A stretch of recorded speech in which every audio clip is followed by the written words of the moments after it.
मंडल की बैठक में कर्मचारी कल्याण, पत्रकार कल्याण, सौर ऊर्जा और प्रदेश के विकास से जुड़े महत्वपूर्ण फैसले लिए गए। सबसे पहले मैं शुरुआत करूंगी उद्योग से, क्योंकि हम सभी जानते हैं कि दिसंबर में राइजिंग राजस्थान होने जा रहा है और एक विकसित राजस्थान बनाने की ओर हमारा प्रदेश चल पड़ा है।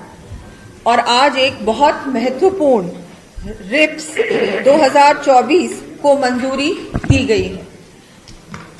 प्रदेश में नए निवेश को प्रोत्साहन देने के लिए कैसे हम नया इन्वेस्टमेंट लेके आ सकते हैं, ईज ऑफ डूइंग बिजनेस कैसे और अच्छी बना सकते हैं। हर प्रकार से कोई भी अपना अगर बिजनेस स्थापित करना चाहता है, इंडस्ट्री लगाना चाहता है राजस्थान में, संभावनाएं बहुत है। हमारे नेचुरल रिसोर्सेज की कोई कमी नहीं है, टूरिज्म में बहुत संभावनाएं हैं, मैन्युफैक्चरिंग में है, हमारे यहाँ एग्रीकल्चर भी बहुत बड़ी मात्रा में है। तो इन सब चीजों को कैसे आगे बढ़ाया जा सकता है, ज्यादा से ज्यादा इंडस्ट्रियल यूनिट्स को हम कैसे प्रोत्साहन दे सकते हैं कि वो राजस्थान में आए और अपनी इंडस्ट्री स्थापित करें। इसमें रोजगार को भी बहुत बढ़ावा मिलेगा और रिप्स 2024 में एमएसएमई सेक्टर से लेकर नए उभरते हुए क्षेत्रों में निवेश को आकर्षित करने के लिए जरूरी प्रावधान किए गए हैं। साथ ही ग्रीन ग्रोथ बहुत आवश्यक है, हमारे पर्यावरण का ध्यान रखना भी बहुत जरूरी है। और हर प्रकार से रिप्स 2024 में स्टैंडर्ड सर्विसेज पैकेज के तहत जैसे इंसेंटिव दिए गए हैं, निवेश की न्यूनतम सीमा 50 करोड़ रुपए से घटाकर 25 करोड़ रुपए कर दी गई है। पर्यटन इकाइयों के लिए इसे और भी कम करते हुए 10 करोड़ रुपए किया गया है। जैसा कि मैंने कहा, टूरिज्म की बहुत संभावनाएं हमारे प्रदेश में और इसमें इस रिप्स पॉलिसी में इस पे बहुत अच्छी तरह से ध्यान भी दिया गया है, फोकस भी किया गया है। ज्यादा से ज्यादा इन्वेस्टमेंट आए इस क्षेत्र में भी। नए उभरते हुए क्षेत्रों की सूची का विस्तार करते हुए इसमें एरो और स्पेस, रक्षा, ड्रोन, सेमीकंडक्टर्स, एग्रीटेक और वेस्ट जो वेस्ट रेजोल्यूशन होता है जैसे क्षेत्रों को शामिल किया गया है। हमारा वेस्ट मैनेजमेंट भी इसमें लिया गया है, कैसे उसका भी ध्यान रखा जाए, क्योंकि इंडस्ट्रियल वेस्ट बहुत होता है तो उसको भी ध्यान में रखना जरूरी है। 1 करोड़ रुपए से कम का एलिजिबल फिक्स कैपिटल इन्वेस्टमेंट करने वाली एमएसएमईज को भी रिप्स के दायरे में लाया गया है। प्रदेश के हित को ध्यान में रखते हुए राज्य सरकार के विजन और बजट 2024-25 की घोषणाओं के अनुरूप रिप्स 2024 में हरित विकास, ग्रीन ग्रोथ, निर्यात संवर्धन, एक्सपोर्ट प्रमोशन और क्षमता विकास, कैपेसिटी बिल्डिंग पर विशेष फोकस किया गया है। नए यूनिट्स लगाने और पहले से चल रही इकाइयों को प्रोत्साहन देने के साथ साथ उन मौजूदा उद्यमियों को भी रिप्स 2024 के लाभ प्रदान किए जाएंगे। जो कि हमारी सिक यूनिट्स हैं उनको भी ध्यान में रखते हुए फिर से रिवाइव किया जाएगा, जो हरित विकास में निवेश कर रहे हैं और पहली बार निर्यातक बन रहे हैं। रिप्स के अंतर्गत लगने वाली इकाइयों की परिचालन लागत को कम करने के लिए भूमि और बिजली के संबंधित FOP, factors of production incentive शुरू किए गए हैं। Flexible land cost payment model में मैन्युफैक्चरिंग यूनिट स्थापित करने वाले निवेशक भूमि लागत का 25% अग्रिम भुगतान कर सकते हैं। शेष 75% 10 किश्तों में 8% ब्याज सहित देय होगा। 8 प्रकार की पावर इंटेंसिव इंडस्ट्रीज को पावर कॉस्ट इन्वेस्टमेंट इंसेंटिव्स प्रदान किए जाएंगे।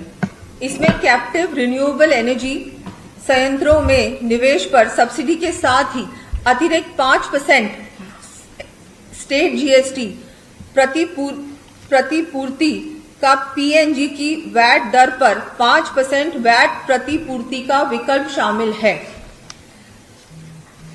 एमएसएमई सेक्टर में युवाओं को अधिक रोजगार प्राप्त होने की संभावनाओं को देखते हुए इनके लिए स्टैंडर्ड मैन्युफैक्चरिंग पैकेज की तुलना में ब्याज छूट का लाभ अधिक अवधि 7 वर्ष के लिए दिया जाएगा। खादी ग्रामीण पर्यटन और कृषि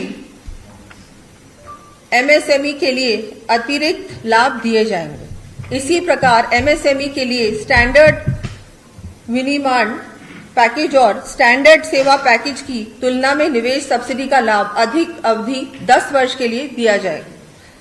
स्टार्टअप्स और को प्रोत्साहन देने के लिए महिलाओं द्वारा संचालित स्टार्टअप्स को 2 साल के लिए 100% स्टेट GST की प्रतिपूर्ति प्रदान की जाएगी। ये बहुत बड़ा कदम है। महिलाओं को प्रोत्साहन देने के लिए, आत्मनिर्भर बनाने के लिए हमारे मुख्यमंत्री जी ने बहुत बड़ा फैसला लिया है। विशेष निवेशों मार्केट इन्वेस्टमेंट्स के लिए राजस्थान की कंपेटिटिवनेस बढ़ाने के लिए 3,000 करोड़ रुपए के निवेशों पर 5 गुना इंसेंटिव्स प्रदान किए जाएंगे। इसमें अन्य राज्यों की तुलना में प्रतिस्पर्धता में सुधार हो सकेगा। मैं आप सभी को कहना चाहूंगी कि इतना बड़ा काम होने जा रहा है, राजस्थान आगे बढ़ रहा है हर प्रकार से। हमारा राजस्थान बहुत जल्दी अन्य राज्यों की तुलना में अब ऐसा स्टेट बनने वाला है जहां ज्यादा से ज्यादा इन्वेस्टमेंट होगा, रोजगार बढ़ेगा और हमारी इकोनॉमी भी बढ़ेगी। एक बहुत खुशखबरी मैं देना चाहूंगी सभी पत्रकार बंधुओं को। हमारी सरकार का स्पष्ट रूप से ये मानना है कि आमजन में जागरूकता लाने वाले हमारे पत्रकार की महती भूमिका होती है। दूर दराज में रहने वाले गरीब और वंचित वर्ग को सरकारी योजनाओं को, विकास कार्यक्रमों का लाभ मिल सके, इसके लिए आप सभी पत्रकार साथी निरंतर प्रयासरत रहते हैं। ऐसे में पत्रकार साथियों को और अधिक प्रोत्साहन देने के लिए बजट घोषणा 2024-25 के अनुरूप राजस्थान प्रेस प्रतिनिधि एक्रेडिटेशन नियम 1995 में संशोधन का निर्णय लिया गया है। इस संशोधन के द्वारा स्वतंत्र पत्रकार के एक्रेडिटेशन हेतु न्यूनतम आयु 50 वर्ष से घटाकर 45 वर्ष की जा रही है तथा न्यूनतम पत्रकारिता अनुभव 25 वर्ष से घटाकर 15 वर्ष